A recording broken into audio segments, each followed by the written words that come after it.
Bueno, muy bien. Vamos a iniciar esta audiencia donde se va a tratar la impugnación presentada por la defensa, por el doctor Gustavo Vitale, que está presente en la sala, a una resolución dictada por el doctor Marcelo Muñoz, que rechaza el pedido de extinción de la acción penal por vencimiento de plazos fatales. En representación de la Fiscalía está el doctor Maximiliano Deide, y el tribunal está integrado por el doctor Lucio Larumbe, el doctor Varese, y mi nombre es Mario Rodríguez. Le voy a dar la palabra al doctor Vitale, que fue el que presentó la impugnación. Sí, muchas gracias.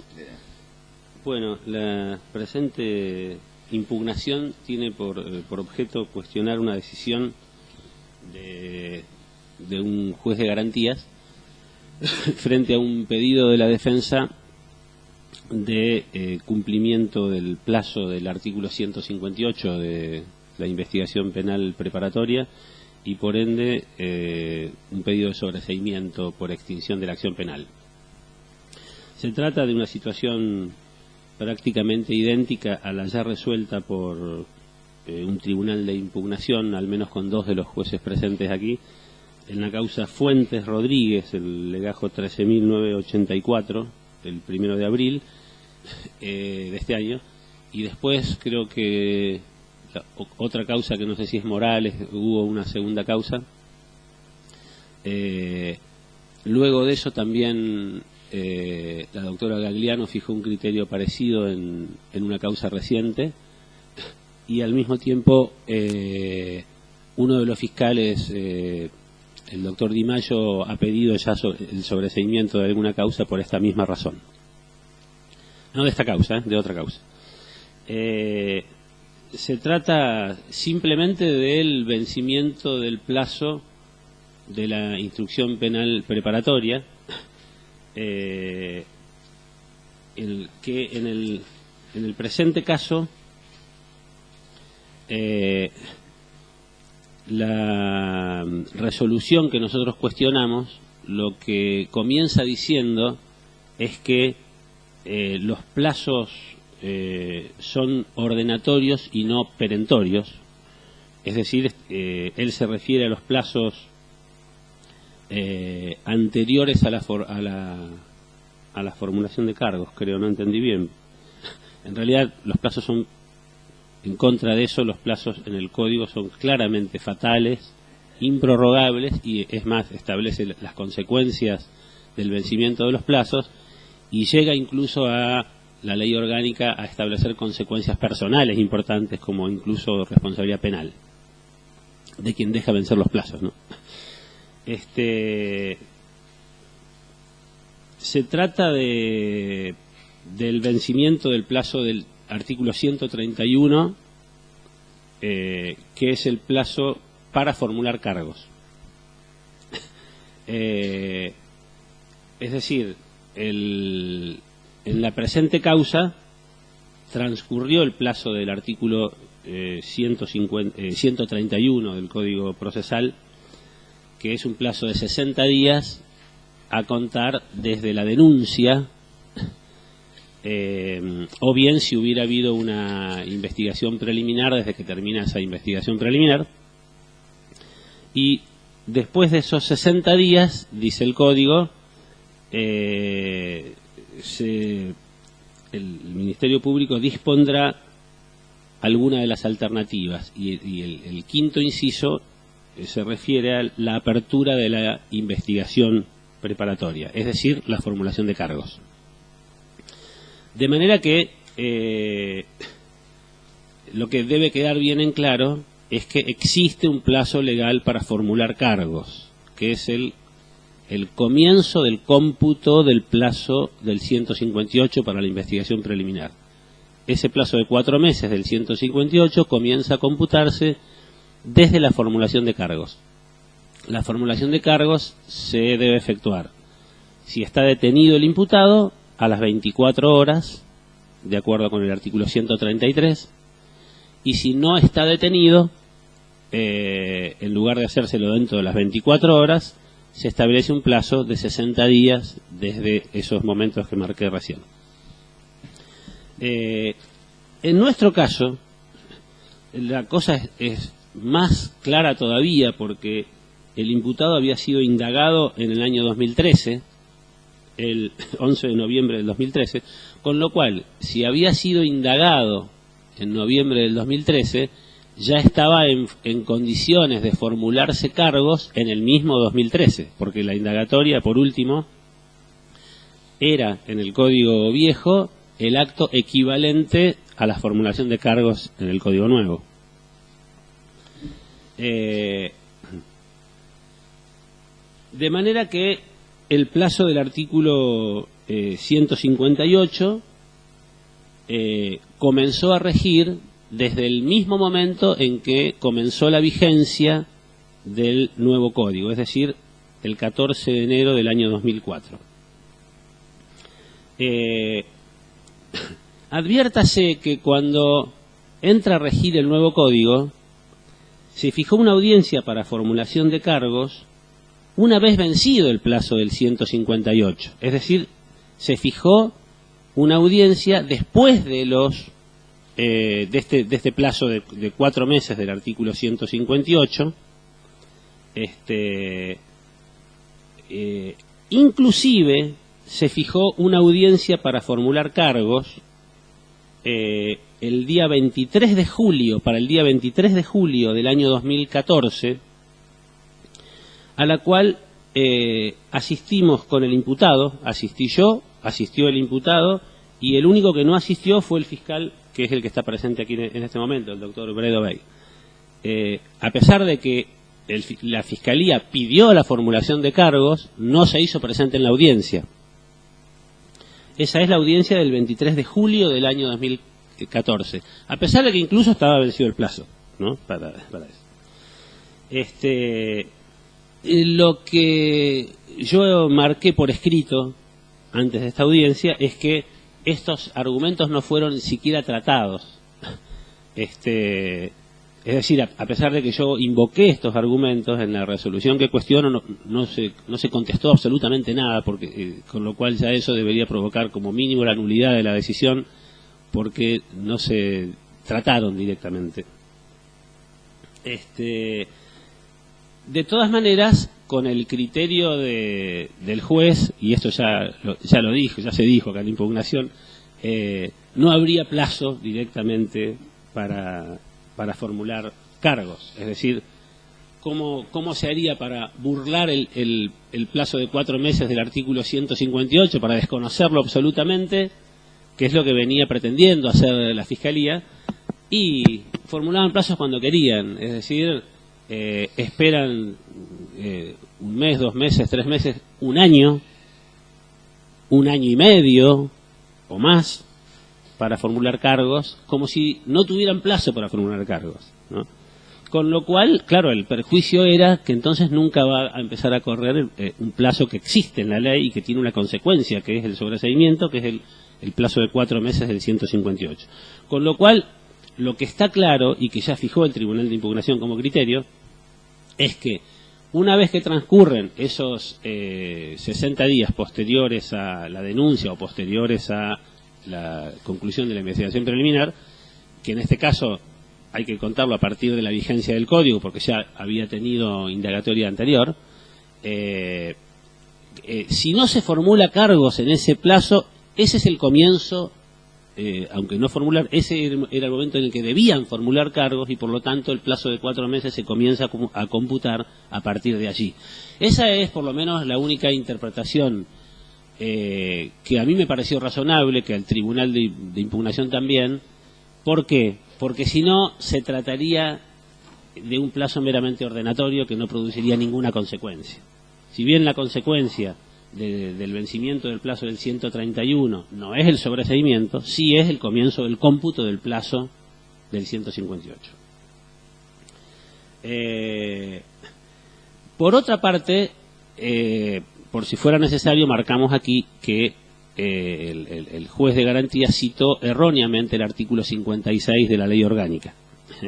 En primer lugar, porque el artículo 53 de la Ley Orgánica establece un plazo total que no elimina los plazos menores de las distintas etapas del proceso, ¿no?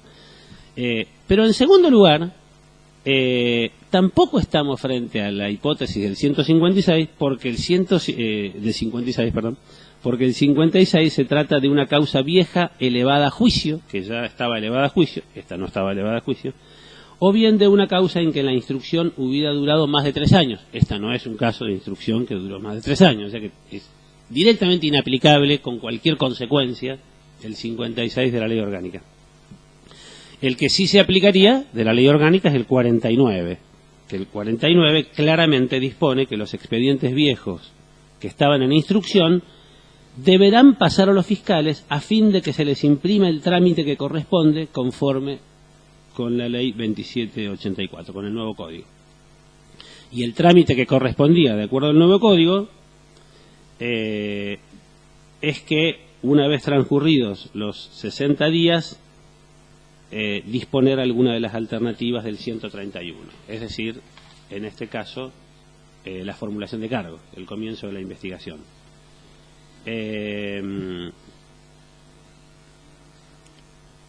Estamos incluso frente a un hecho del 18 de octubre del año 2012, es decir, hace más de 2 años y medio que tuvo lugar. Por lo tanto, dándose las mismas circunstancias de estas causas citadas, digamos, la única solución jurídica que corresponde es disponer la extinción de la acción penal y el sobreseimiento. Sí, voy a dividir la contestación en 2 partes. La primera tiene que ver con una cuestión formal. Entiendo que el recurso es inadmisible por cuanto no ingresa dentro de lo previsto en el artículo 233 del Código Procesal Penal. No existe ningún tipo de resolución que no se pueda resolver como lo establece la última parte del artículo 233, es decir, cuando el gravamen sea reparable en ocasión de revisarse la sentencia definitiva, el recurso reservará ser tramitado en esta última etapa. Por el contrario, la primera parte, en ninguna de sus posibilidades de admisibilidad del recurso establece la vía que intenta la defensa. En segundo lugar, no concreta el agravio. El único agravio a la resolución del doctor Muñoz parecería decir que no existió fundamento cuando lo existió. O sea, la primera parte se dedica a criticar la interpretación que hace de los plazos ordenatorios y los plazos perentorios, y después seguidamente dice que no dijo nada o no fue contestado. O sea, o fue contestado o no fue contestado, y omite decir que no está de acuerdo con lo que contestó el doctor Marcelo Muñoz en su resolución fundada. Tampoco la atacó de arbitraria, sino la tildó de inexistente. Y lo cierto es que existió, y pueden ver el audio, y está fundado. Como la defensa no atacó la resolución, solamente la tilda inexistente, la Fiscalía no tiene agravio que contestar en ese sentido. Con lo cual, lo primero que voy a decir es que es inadmisible el planteo de la defensa. Lo segundo que voy a decir es que esta es una acabada muestra de lo que se denomina mala fe procesal. Independientemente de lo que sus señorías resuelvan en esta impugnación, la Fiscalía tiene caso que en el caso del doctor Gustavo Vitale nunca más va a tener ningún tipo de preventas, ni le va a creer en la buena fe procesal, porque ha mentido. La formulación de cargos se solicitó el 13 de febrero del 2014 y estaba para realizarse la primera audiencia, a la cual el imputado no concurrió. El mismo doctor Vitale dijo que tenía contacto con el imputado y solicitó entrevistarse con él. Y fue que la Fiscalía accedió a eso. El 9 de junio se reitera el pedido de formulación de cargos. Es cierto, como dice la defensa, que la Fiscalía no concurrió por un problema de agendamiento. Es verdad. Lo que es menos verdad, que después se fija otra audiencia y el imputado vuelve a no asistir. Y el doctor vuelve a insistir de que él se podía contactar. ¿Qué hubiera hecho la Fiscalía? Y estaríamos dentro de los plazos. Tendría que haber hecho lo que tendría que de haber hecho si no hubiera tenido buena fe procesal con el doctor Vitale. Hubiera declarado la rebeldía en los términos del artículo 52. Y no lo hizo por el pedido del doctor Vitale, quien se comprometió a concurrir. Y finalmente concurre con el imputado a la última audiencia, que el doctor Vitale, y vea la cinta, llega 1 hora y media después. Porque la propia Fiscalía tuvo que llamar por teléfono al doctor Vitale para que concurra a la audiencia. Entonces, venir a esta audiencia y decir de que la única actividad o la única formulación de cargos que existió fue la que no concurrió la Fiscalía, cuando se lo tuvo que llamar para que vaya, y están las constancias de la audiencia, la verdad que es mala fe procesal, doctor. Es mala fe procesal cuando usted se comprometió a traer al imputado 2 veces, la Fiscalía accedió, no pidió la rebeldía, con lo cual no estaríamos tratando esta impugnación, y usted viene ahora a decir que esto no se hace porque la Fiscalía no impulsa el proceso. 5 veces se pidió la formulación de cargo. Es más, doctor, usted pidió la suspensión de la audiencia de control de acusación que se tenía que hacer ayer, porque decía que tenía que tratar esta impugnación cuando era claramente inadmisible. Es más, tengo el escrito acá que dice, si la Fiscalía está de acuerdo en suspender la audiencia, la Fiscalía dijo que no, y se suspendió igual. Discúlpeme que me enoje, pero la verdad es que, más allá de que entiendo que los fundamentos son admisibles, estas son las claras muestras de mala fe procesal. Y a partir de ahora, por más que entiendan su excelencia que se aplica un plazo fatal, quiero dejar en claro dos cuestiones. Primero, no hubo inactividad de la acusación fiscal. La formulación de cargo fue pedida el 13 del 2 del 2014, es decir, recién convertido el sistema en el nuevo sistema. Se frustró la primera audiencia porque el imputado no fue. El doctor Vitale se comprometió en 2 oportunidades a citarlo y la Fiscalía accedió porque quería realizar la audiencia. No una mera audiencia del artículo 52 y terminar con una rebeldía de captura, con lo cual no se aplicaría ningún plazo fatal. Accedió porque le interesaba proseguir con el caso. Una vez la Fiscalía no fue a la audiencia y es verdad, y me hago responsable, fue un problema de agendamiento del Ministerio Público Fiscal. Pero lo cierto es que cuando se hizo después, el propio defensor llegó 1 hora y media después y solamente fue porque lo llamó la Fiscalía. Entonces, venir ahora a sostener la aplicación de un plazo fatal, que la aplicación del plazo fatal tiene que ver con una falta de impulso por parte del Ministerio Público Fiscal del caso, lo cual está demostrado en todas las cédulas y en todas las fijaciones de audiencia que acompaño en este momento, para que vea, más todos los audios de video que registran las formulaciones de cargo, es inexistente. La aplicación del plazo fatal tiene que ver con la inactividad del Estado o la falta de persecución penal por parte del Ministerio Público Fiscal, que no es este caso. Por lo tanto, voy a solicitar, y en razón a brevedad, primero se rechace el planteo por inadmisible. En segundo lugar, que se proceda a indicar a la oficina judicial que se realice la audiencia de control de acusación que estaba prevista para el día 27 de abril del corriente mes. Nada. De la admisibilidad, doctor, y como última palabra. Sí, gracias. No, en primer lugar, no voy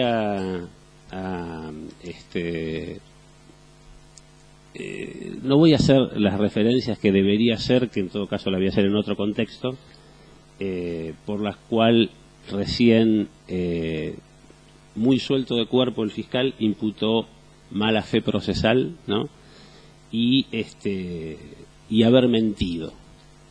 En realidad me preocupa muy poco lo que acabo de escuchar por la falta de seriedad, ¿no? Porque esto se debe, y la Fiscalía, estoy hablando de la Fiscalía como unidad, en varias ocasiones ha mostrado su propia torpeza, y esta es una de las causas en las cuales, por supuesto que se va a enojar a alguien que se da cuenta de la propia torpeza que ha cometido en la causa, ¿no? ¿Por qué? Porque lo que yo afirmé básicamente es que el fiscal no vino a una de las audiencias, que vinimos con el imputado y el fiscal no vino. Y yo no tengo ningún problema. Si no viene, yo no me importa. Nunca he pedido nada, nunca he pedido que tomen ninguna medida con la Fiscalía.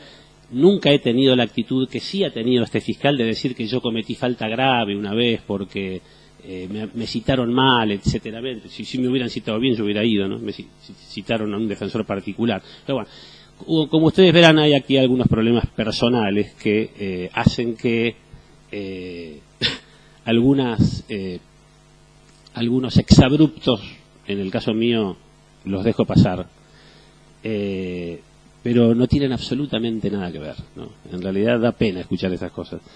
Lo que yo quiero marcar es que en esta causa hay un tema jurídicamente no discutible, y que el fiscal ahora trata de lograr, como ya han perdido jurídicamente, como no tienen autocrítica de decir, bueno, vamos a investigar de otra forma, lo único que quieren hacer es tratar, por ejemplo ahora, de que no traten el recurso, ¿no?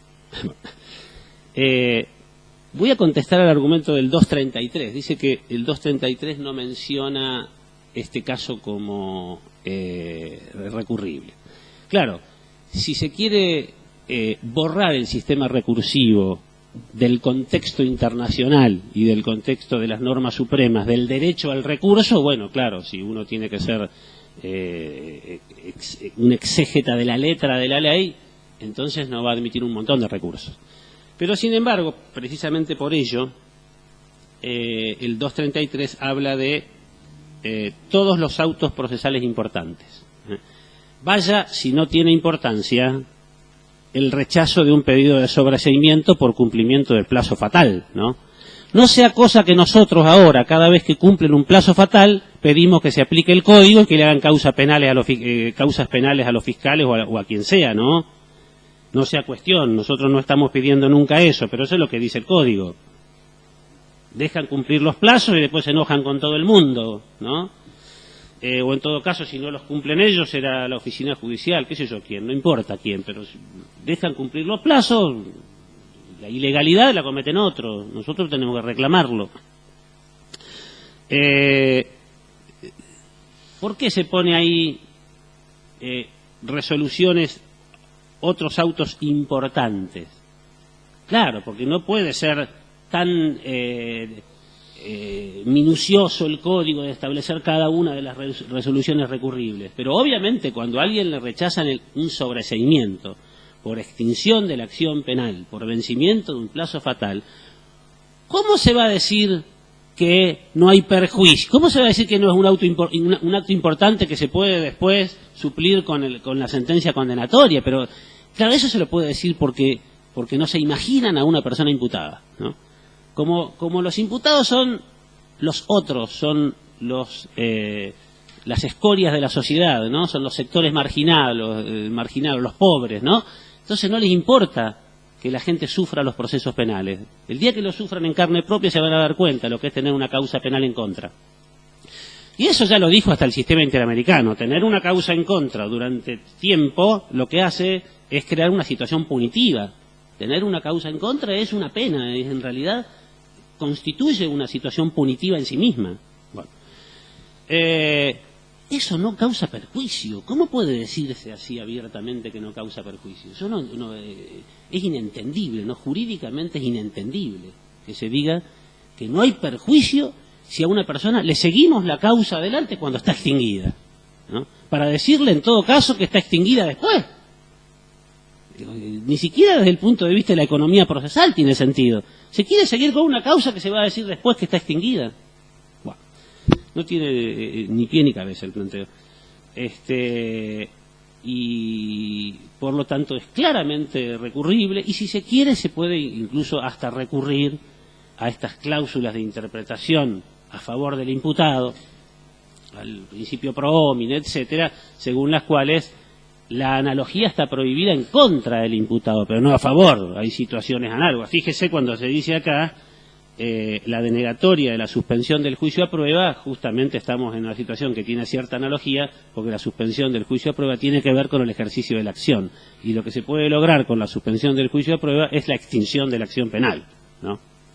De manera que un supuesto análogo es cuando se vence un plazo fatal que produce la extinción de la acción penal. De manera que no hay ninguna forma de entender la improcedencia. Además ya lo ha abierto el Tribunal de Impugnación, además ya ha decidido en otros casos el propio Tribunal de Impugnación, y al mismo tiempo Lo único que puedo aclarar, a ver si dice que yo pedí la suspensión de la audiencia para que resuelvan acá. Claro que pedí la suspensión de la audiencia. El fiscal se opuso porque será su criterio. No entiendo ese criterio, ¿no? Porque ¿para qué hacer una audiencia de control de acusación si la acción está extinguida? Primero vamos a discutir si está extinguida.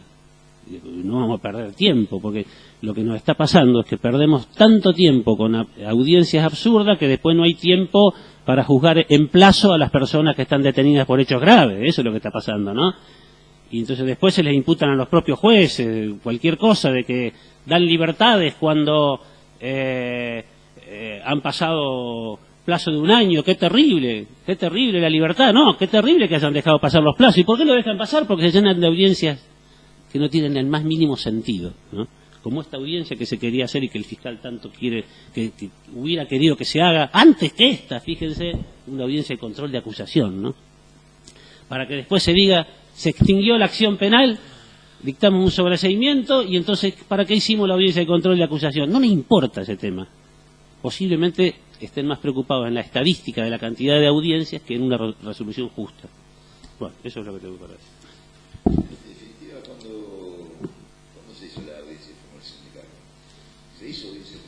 Sí, la que yo dije que llegó 1 hora y media tarde fue el, bueno, el 20 ese es otro. de agosto del 2014. 20 de agosto del 2014. Sí. ¿Alguna pregunta, doctor? No, el chusmerío de la llegada tarde no lo voy a contestar, pero no es cierto tampoco. Doctor, ¿alguna precisión? No, una al fiscal. Como metodología de la Fiscalía, en las causas que venían del sistema anterior, que estaban, por ejemplo, como este caso, indagados, ¿en todas las causas se formulaba un cargo? No, depende del estado que estaba. Si el caso era muy viejo y tenía una indagatoria, se adaptaba un control de acusación. Ahora, si el caso era reciente, como este, que era el 2013 había sido indagado, lo que se optaba era por formular cargos y ver si en ese plazo podía haber una salida alternativa también, para no pasar un control de acusación, porque los acuerdos pueden ser hasta el 168. En este caso, lo que se hizo el 13 de febrero es ver si podía haber una salida alternativa después de la formulación de cargos, cosa que no pasó porque tiene antecedentes y hay un montón de cuestiones que no permitían una salida alternativa, pero automáticamente que se hizo finalmente se logró hacer la formulación de cargos, se presentó el control de acusación y de hecho había fecha esta semana. Pero ¿cuál era el parámetro? ¿Tenía que ver con mayor a 2 años de investigación o mayor a 3? ¿Cuál es el criterio? ¿Había algún criterio? No había un criterio fijado, era un criterio que se tomaba caso por caso y tenía que ver con eso. Tenía que ver con en qué casos uno podía llegar, vuelvo a repetir, es más, de hecho ahora hay sale por resolución, había una resolución no escrita de que, de hecho está en el código, hasta la audiencia de 168 se podían hacer acuerdos. Después de 168 se iba a juicio. Entonces, en los casos que sí o sí sabíamos que íbamos a ir a juicio, se pedía audiencia de control de acusación. En los que podíamos ver o analizar una salida alternativa, se formulaban cargos, siempre y cuando, obviamente, no haya habido un auto de procesamiento o una elevación a juicio. Pero bueno, concretamente, en algunos casos la Fiscalía tomaba la declaración indagatoria del código anterior como formulación de cargos, lo ha hecho como metodología. Cuando había autoprocesamiento, sí. Bien. En este caso no había autoprocesamiento.